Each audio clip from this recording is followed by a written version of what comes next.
हैं जहां पर सरकार माफियाओं के कब्जे से सरकारी जमीन छुड़ाकर गरीबों को आवास बनाने का कार्य कर रही है और इस जमीन पर भी गरीबों के लिए आवास बनाए जाने हैं। वहीं भूमि का शिलान्यास करने के बाद सीएम योगी डीएसए मैदान में एक बड़ी जनसभा को संबोधित भी करने वाले हैं। तो ये पूरा का पूरा कार्यक्रम सीएम योगी का प्रयागराज में आज रहने वाला है, जिसे माफिया अतीक अहमद के कब्जे से मुक्त कराया गया है। पहली और बड़ी खबर आपको बता रहे हैं जहां पर सरकार माफियाओं के कब्जे से सरकारी जमीन छुड़ाकर गरीबों को आवास बनाने का कार्य कर रही है और इस जमीन पर भी गरीबों के लिए आवास बनाए जाने हैं। वहीं भूमि का शिलान्यास करने के बाद सीएम योगी डीएसए मैदान में एक बड़ी जनसभा को संबोधित भी करने वाले हैं। तो ये पूरा का पूरा कार्यक्रम सीएम योगी का प्रयागराज में आज रहने वाला है। यहां पर एक बड़ी जनसभा भी सीएम की होगी जहां संबोधन सीएम का होगा। माफिया के कब्जे से जो मुक्त कराई गई है जमीन, उसका भूमि पूजन आज सीएम योगी करेंगे। यहां पर एक्सक्लूसिवली तस्वीरें सबसे पहले हम आपको दिखा रहे हैं। कटआउट्स लगा दिए गए हैं, तैयारियां पूरी कर ली गई हैं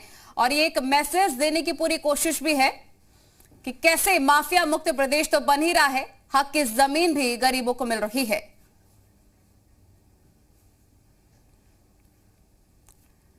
तो प्रयागराज का मिनट टू मिनट कार्यक्रम क्या कुछ रहने वाला है ये भी हम आपको बताएंगे, लेकिन चार बड़ी खबरें आपको बता देते हैं। देखिए, योगी का बुलडोजर लगातार चल रहा है, कैसे माफिया मुक्त प्रदेश बन रहा है, इसकी कवायद भी लगातार जारी है। प्रयागराज का भी अहम दौरा है सीएम योगी आदित्यनाथ का, वहां पर भी एक बड़ी जनसभा को संबोधित करेंगे। वहीं पर माफिया पर कड़ा प्रहार लगातार सरकार के द्वारा जारी है, इसके बारे में भी आपको बताएंगे। गरीबों को एक बड़ी सौगात मिलेगी, उनके हक की जमीन मिलने वाली है, क्योंकि सीएम योगी आज प्रयागराज के दौरे पर आएंगे जहां पर वे उसी जमीन का भूमि पूजन करने वाले हैं जिसे कि माफिया अतीक अहमद के कब्जे से मुक्त कराया गया है।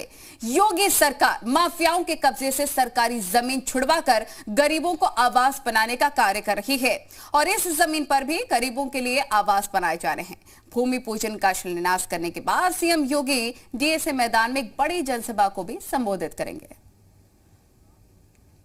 उत्तर प्रदेश में माफिया अपराधियों के कब्जे से मुक्त हुई सरकारी जमीनों पर गरीबों के आशियाने बनाए जाएंगे। इसकी सबसे पहले जो शुरुआत है संगम नगरी प्रयागराज से हो रही है। प्रयागराज में माफिया अतीक अहमद के कब्जे से करीब 1750 वर्ग मीटर जमीन जो है ये खाली कराई गई थी। कुछ महीने पहले ही प्रयागराज विकास प्राधिकरण की जो टीम है उसने खाली कराया था और आज यहाँ पर एक भव्य जो शिला पूजन है, खुद सूबे के मुख्यमंत्री योगी आदित्यनाथ यहाँ पर पहुंचेंगे और शिला पूजन करके इस पूरी जो एक तरीके से जमीन कब्जे थी उसको एक तरीके से पहले ही मुक्त कराया जा चुका है। यहाँ पर शिला पूजन करके एक आवासीय योजना का एक तरीके से आधार रखेंगे।